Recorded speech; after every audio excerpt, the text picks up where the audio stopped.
नमस्कार दोस्तों, स्वागत है आपका हमारे यूट्यूब चैनल पर। दोस्तों आज की इस वीडियो में हम लोग जानेंगे परासरण के बारे में। परासरण और परासरण दाब के बारे में दोस्तों हम लोग अध्ययन करेंगे।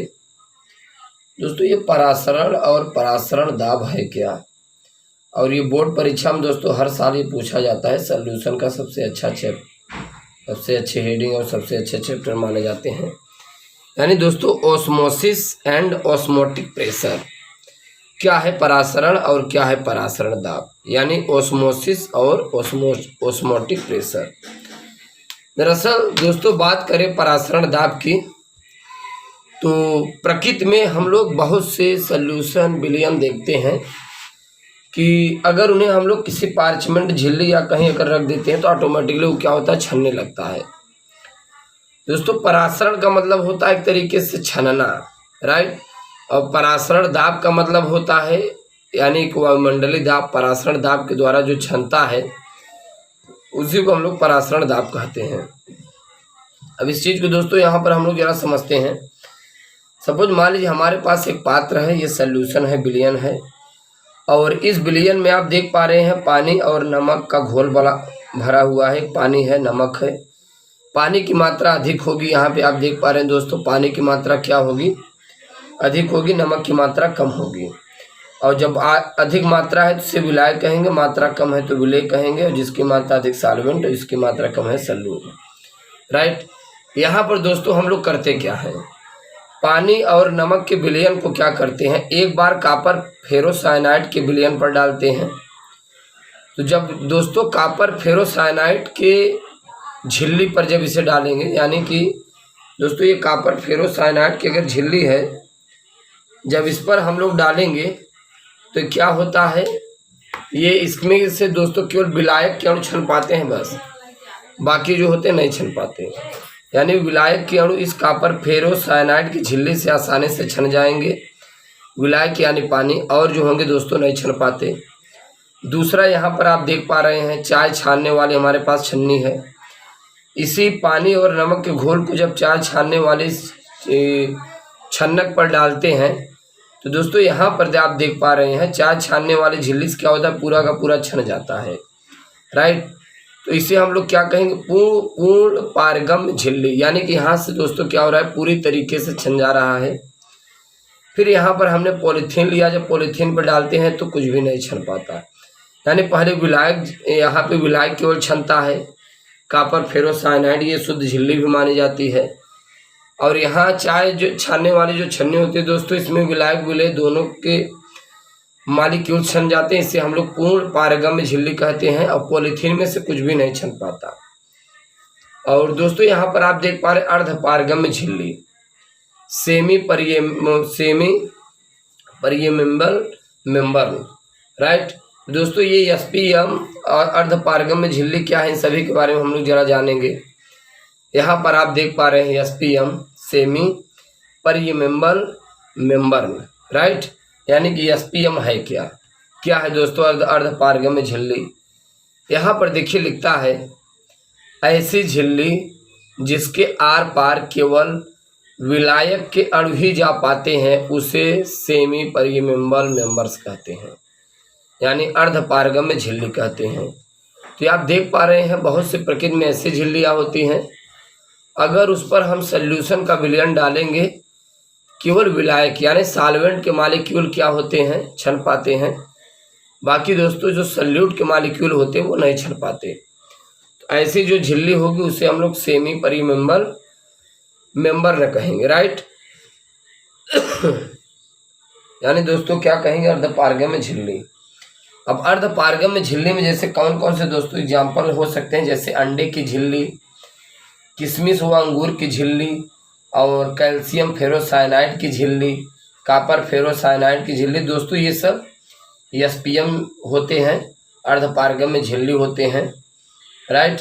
और यहाँ पर हम लोग देख पा रहे पॉइंट में क्या लिखा है दोस्तों, सबसे अच्छी झिल्ली एसपीएम है, यानी सबसे अच्छी जो झिल्ली है दोस्तों कॉपर फेरोसाइनाइड की झिल्ली होती है। तो दोस्तों ये चीज़ आपको ध्यान में रखना है। कभी कभी कंपटीशन बोर्ड परीक्षाओं में बहुकल्पीय टाइप इनसे प्रश्न बन जाते हैं।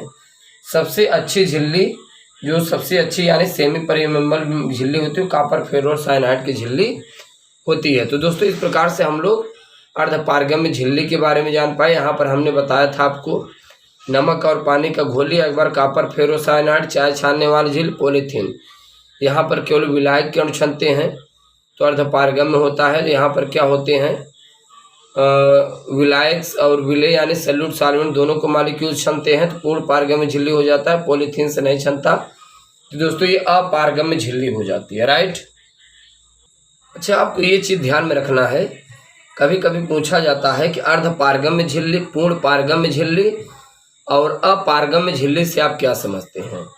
ये चीज़ें हम लोग ध्यान में रखना है। अर्धपारगम्य झिल्ली का मतलब होता है सल्यूट या सॉल्वेंट केवल एक ही मॉलिक्यूल छन पाते हैं, तो वही मॉलिक्यूल छनते हैं जो सबसे पतला होता है, जो सबसे बारीक होता है।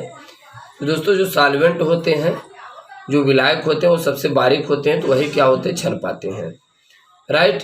तो दोस्तों इस प्रकार की जो झिल्ली होगी कॉपर, फेरोसाइनाइड, किसी हम लोग अर्धपारगम्य झिल्ली कहेंगे।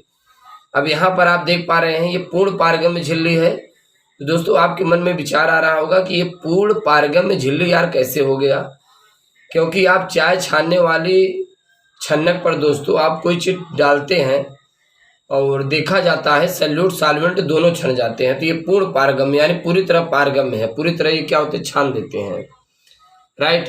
अब दोस्तों यहीं अगर पॉलीथीन की बात करें, पॉलीथीन जो होता है पारगम्य के अंतर्गत आता है। क्यों? क्योंकि इस पर अगर दोस्तों हम लोग सॉल्यूशन अगर विलयन डालेंगे नमक और सॉल्वेंट का, तो न तो नमक घुलेंगे और न ही सॉल्वेंट घुलेंगे। राइट। यानी सल्यूट सॉल्वेंट दोनों नहीं छन पाते, तो ऐसी झिल्ली को हम लोग अर्धपारगम्य, पूर्ण पारगम्य और अपारगम्य झिल्ली कहते हैं। अब दोस्तों हम लोग जानेंगे परासरण के बारे में, यानी ओस्मोसिस। व्हाट इज ओस्मोसिस, क्या है परासरण। इसके पूर्व हम लोग झिल्लियों के बारे में जान पाए, अर्धपारगम्य, पूर्ण पारगम्य और अपारगम्य झिल्ली है क्या। अब दोस्तों हम लोग जानेंगे परासरण यानी ओस्मोसिस। व्हाट इज ओस्मोसिस, क्या है परासरण। दरअसल दोस्तों कहा जाता है जब दो भिन्न सांद्रताओं वाले विलयनों को किसी एसपीएम यानी सेमी परिमेम्बल मेम्ब्रेन द्वारा पृथक किया जाता है तो विलायक जल के अणु तन विलयन से सांद्र विलयन की ओर गति करने लगते हैं, तो विलायक के अणुओं की इस प्रकार की गति को परासरण कहते हैं। अब दोस्तों ध्यान दीजिए परासरण है क्या, थोड़ा माइंड को कंसंट्रेट कीजिए दोस्तों, समझने की कोशिश कीजिए। व्हाट इज ऑस्मोसिस, किसे कहते हैं परासरण। आप यहाँ पर दोस्तों ध्यान दीजिए, हमने कहा परासरण में दो भिन्न सांद्रताओं वाले विलयनों को किसी एसपीएम द्वारा जब पृथक किया जाता है, यानी दोस्तों जो दो भिन्न सांद्रता वाले विलयन होते हैं जब उन्हें अर्धपारगम्य झिल्ली द्वारा पृथक करते हैं तो देखा ही जाता है विलायक जल के जो अणु होते हैं वो धीरे धीरे विलय की ओर जाने लगते हैं, यानी तन विलयन से सांद्र विलयन की ओर जाने लगते हैं। तो ऐसी जो घटना होती है दोस्तों वो परासरण कहलाती है। राइट।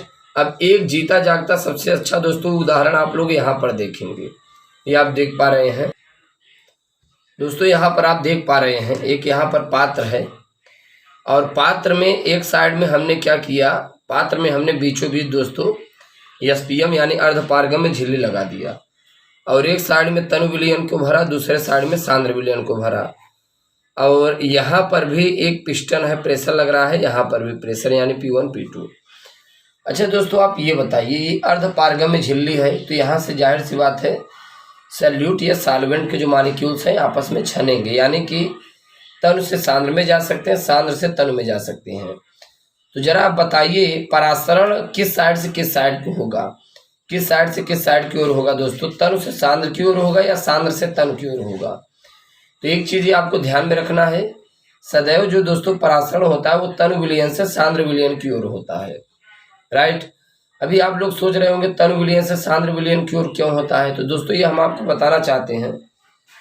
तनु विलयन जो पतला होगा इसका वाष्प दाब वेपर प्रेशर अधिक होगा।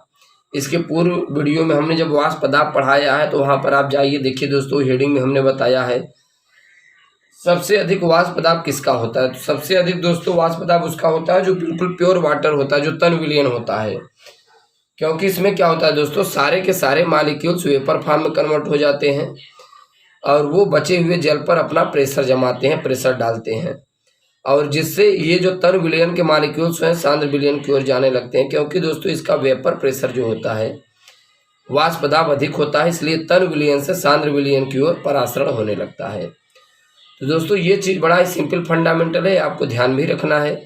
यहाँ पे दोस्तों जो P1 है इज ग्रेटर देन है किसके, P2 के।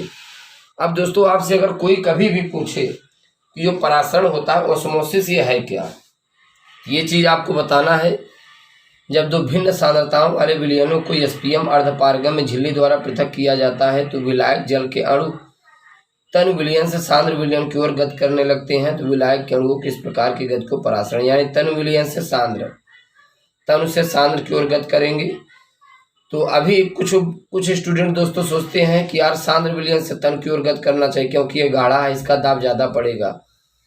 तो यहाँ गाढ़ा दाब से मतलब नहीं है, वैसे भी आप जानते हैं अगर गाढ़ा ज़्यादा है तो सेमी परिमेम्बर झिल्ली अर्धपारगम्य झिल्ली से जल्दी छनेगा, कभी नहीं छनेगा। बाय द वे अगर दोस्तों छनता भी है तो उसका कारण है जिसका वाष्प दाब अधिक होगा उसी की ओर से छनेगा। तो यहाँ पर तन विलयन का जो वेपर प्रेशर होता है अधिक होता है, इसीलिए तन विलयन से सांद्र विलयन की ओर छनता है। राइट। अब दोस्तों इसके बाद वीडियो लेक्चर में हम लोग मुलाकात करेंगे और उसमें जानेंगे परासरण दाब के प्रकार, यानी टाइप्स ऑफ ऑस्मोसिस। तो आप अगले वीडियो लेक्चर में दोस्तों जाइए, वहाँ पर हमने परासरण दाब के प्रकार के बारे में बताए हैं। दोस्तों यदि आप चैनल पर नए हैं तो चैनल को सब्सक्राइब कीजिए, अपने दोस्तों के पास शेयर करना ना भूलना। Thanks for watching, thanks for, धन्यवाद।